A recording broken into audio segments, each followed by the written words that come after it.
Hi, my name is Kurt and I'm one part of Ruze. Hi, my name is Jimmy and I'm one part of Ruze. I'm the second part of Ruze. If I start first then. Yeah, go on. I think we've had several names really in the past over the number of years of collaborating together. And it's sort of come from a random Google search, I think it was, wasn't it? We were just hitting up different things. It was a list, so we sort of created this list, and we were just going through and seeing what we liked, because our previous name under this alias it just didn't fit the sound. So we came up with this big long list of different names and stuff, and we both just sat there and went, no. And Ruze just kind of felt right for both of us, I suppose, and we just went with that. So there's no meaning behind it? Someone said before, I think it was a few nights ago, not a few nights ago, it was a few gigs ago, about it being quite a European name, and I think we sort of felt like that was a nice touch to it, rather than being like a very British name, an Asian name, or whatever it is. It's kind of an all-round kind of global, recognised, hopefully, name in the years to come. But yeah, it's quite ambiguous as well, I suppose, rather than 3 or 2 people, one person. That is something we went for, really, wasn't it? Rather than this and this. It was just like one word, simple, straight, just done, Yeah, so I mean, the first time I met Curtis, I was just stunned. I was just taken back by he's got amazing eyes, and he had like amazing lipstick on at the time when I met him. No, it was, we were in, I think we were in year 10, and we actually met in a music class, and I think we were on a keyboard just jamming together, and we just kind of combined them talking about music. I think it was in school. It was in school. And just talking about dubstep at the time and grime, because that was sort of the flavour at the time in the UK then. So I don't know if you want to add more to that.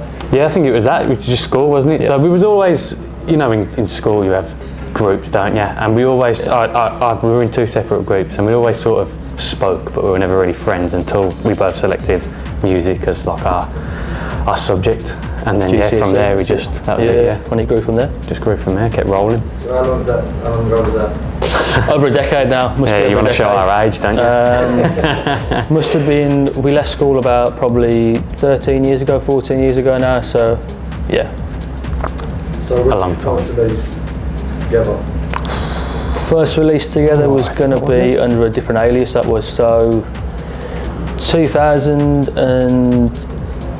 2014, maybe 2013. I think our first release was under a different alias. CR2. It was under CR2 at the time, and under again a different alias, different name, different sort of sound. But it was, I guess, it gave you hints to what we do now, I suppose. A bit vocally, a bit bubbly, a bit groovy. So yeah. So when was your first release as Ruze? 2017. Yeah, 2017. That was it. Yeah. And what label was that? That was on Tool Room. Tool Room, First track out, What is your hobbies actually? What is actually? I don't know. I'm trying to think. What are my hobbies? Outside of, you put me on the spot, and now I can't think. I think for me personally, if I just go first and try and inspire you go first. For me personally, my hobbies are making visual stuff. I think happens. So for instance, video editing. I quite enjoy video editing recently, so I've been getting more into that and filming things on my phone. So that's kind of my hobbies, I guess, outside of music and that stuff. It's always creating something, whether it's photo editing, video editing. That's kind of me, I suppose. I do a lot of sort of graphic stuff as well, don't I, to be fair. So on the side, making websites, creating graphics and printing shitty little t-shirts that we wear to gigs and stuff. But then like outside of that, I guess sport, golf and all that sort of stuff. So love a bit of golf. So I work in recruitment at an educational establishment, further education, and it's getting a balance, to be fair. So like my job's from 8:30 till 4 p.m. every day, from Monday to Friday. So 5 days a week job, normal standard job, I guess you get. So it's just kind of coming home, okay, right, get a little Red Bull or coffee down me, and then that's it for a couple of hours, from like probably 6 till maybe half 10, 11 o'clock. I'm just hashing out new beats, new stuff, and we're always like, I'm doing like virtual calls, or he comes around and we work on some stuff. I think feedback and stuff. So over the past, it changed during COVID because it was all lockdown and stuff. But in the past however many years, we've had a set schedule where it'd be this evening, and this evening we'll come round for we'll get together and try all different ideas and stuff until the end of the night, and then So I think a schedule has really worked for us in terms of making it come together. But It is difficult at the same time. Like, I think it's such an energy kind of thing for me, like personally, because you get home after a long day, think, right, I'm going to get the energy to sort of pull myself into the chair and start making a banger, I guess, and it's difficult. And some nights, what I try and do is just find inspiration, find sources of samples maybe, rather than just sit there and try and make grooves, but just find my time now to start looking at things, maybe in the car on the way to work, might be looking for samples on Spotify, just little things that are going to help me later on when I get back home. I'm able to work for a couple of hours quite productively, rather than being sat there trying to put a groove together and it's not working. Yeah, that's important, it really is, actually getting productive time rather than just... Yeah, you're sitting there staring at the screen. yeah.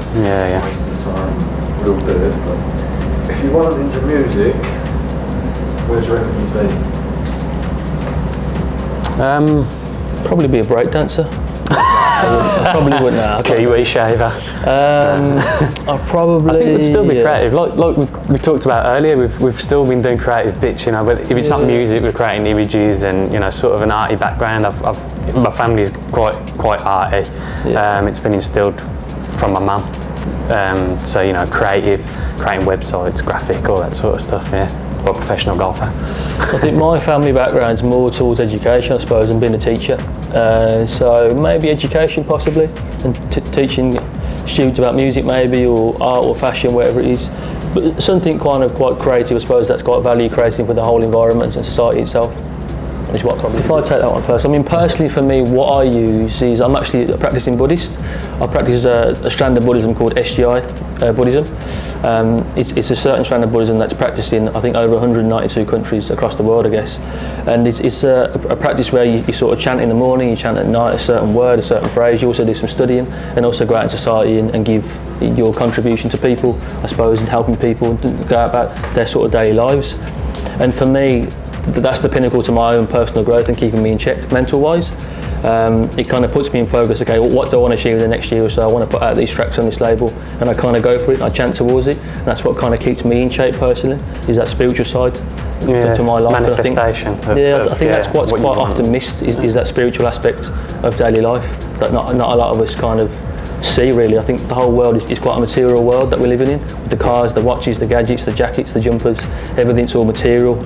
But on the inside, how do we feel, I guess? And it's, I guess, exploring your more of a spiritual side, if you can do, personally, whether it's going to church, whether it's going to a mosque, whether it's going to a temple, just finding something out about yourself, I think, deeper than on the outside. Okay, yeah. I'll take that first. Where do you get your inspiration from? Okay. Yeah, I suppose it's the sort of, as we were growing up, apart from each other, we both listened to the same sort of house, sort of soulful house, Head Candy, them sort of vibes, and that's sort of where it, although we didn't initially start with that sort of sound, I think the sound we're with now, you can see flavours of it coming through, and I think that's our main sort of inspiration. Do you feel like the sound is evolving all the time, or do you feel like it's evolved over since the first release? Yeah, I think that's a great question, if I picked that one up. Since I guess our very, very first release on CR2, it has evolved, I guess, since then, in terms of production quality and the values and what we think about production and all that from a production, like musical aspect, I suppose. In terms of our influences, I think we've both grown up in different countries, I suppose. Like, I was born in Japan, I grew up in Japan for a couple of years, and I went to Australia, and then now I kind of grew up in the UK. So I've got different influences, Kurt's got different influences, so we've kind of combined that together. Where we've kind of come together now recently with the Ruze project is more of a soulful house sound and more of a kind of groover, kind of more minimal kind of edge. And that's been inspired by people like Prunk, people like Chris Stussy, and that kind of PIV crowd, I suppose, of people that have been pushing that sound for a long time, really. And that's always inspired us, and just to sort of this new Ruze direction, sorry. So I think from a production point of view, I've been producing now for probably over a decade now, so it's been a mixture of different stuff I've been making, from like hip hop to house to classical music to sort of dance now, kind of housey stuff. So it's been a nice experience of trying different things out and just, I guess, gaining overall kind of knowledge and improving my skill set on different genres. In terms of where we want to go next, was that the question? Sorry, where we're going next? I forgot the question. No, it's just, yeah, your general music theory and music. Music theory, that's it. Okay. Music theory then, so I've got no musical theory knowledge at all, to be fair. I've never learnt chords, I've never learnt anything like that, so it's just all been picking stuff up and trying things. I guess I've kind of got an ear for like a chord, an ear for a melody, and that's what's kind of got me into music. I suppose from a composition point of view, I started on playing guitar when I was at a younger age, so I had some guitar lessons doing that, and then that's what kind of got me into, I suppose, yeah, instruments and playing guitar. So, for me. what instrument do you play? Guitar. Guitar, Yeah. Keyboard, piano? Keyboard, yeah, got the keyboard, yeah.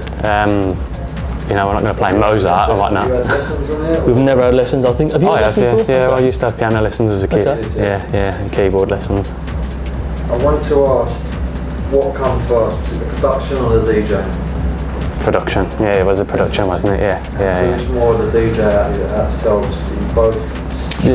I think it's probably both of us, because we kind of, it was myself who kind of got into production, making like grime and sort of moderate sort of dubstep back in the day, in sort of school days, and then we kind of come together with our love for dubstep and sort of house, I think, at that time, and even drum and bass as well.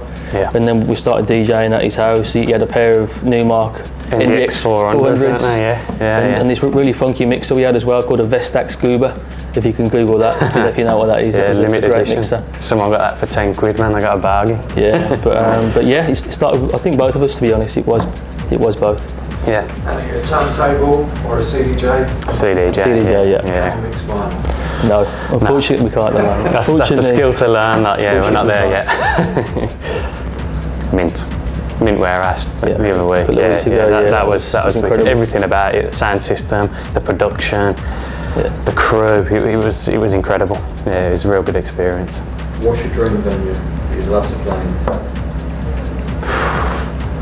There's too many to pick one.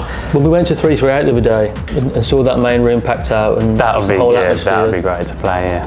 That's probably the place to Terrace. play, the Terrace, at the moment. In for the us. UK. For sure, Definitely, for UK, yeah. But yeah, I'll probably say 338. Your Pitch Records EP, tell us a little bit about that. How it come about.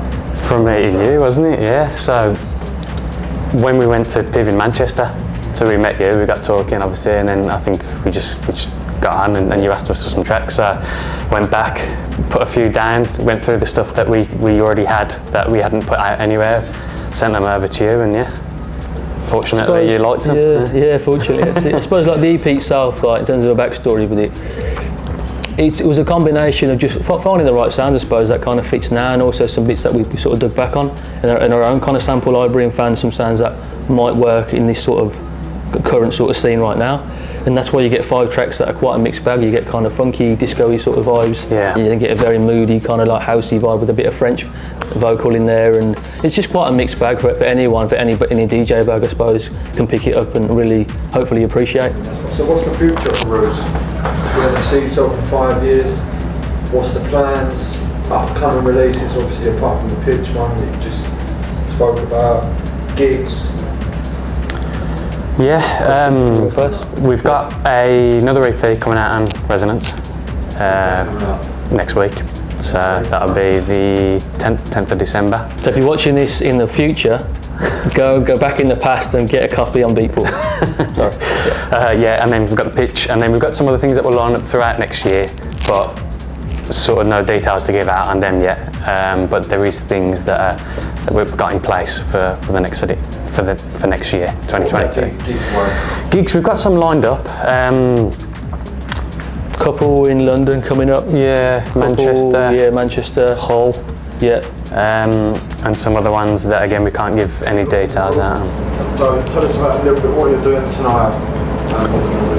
Yeah, so we've got a gig tonight with Mind Body Soul in London at Basing House, Shoreditch, playing 12 till 1, or maybe a little bit longer, not too sure yet, got to work that out.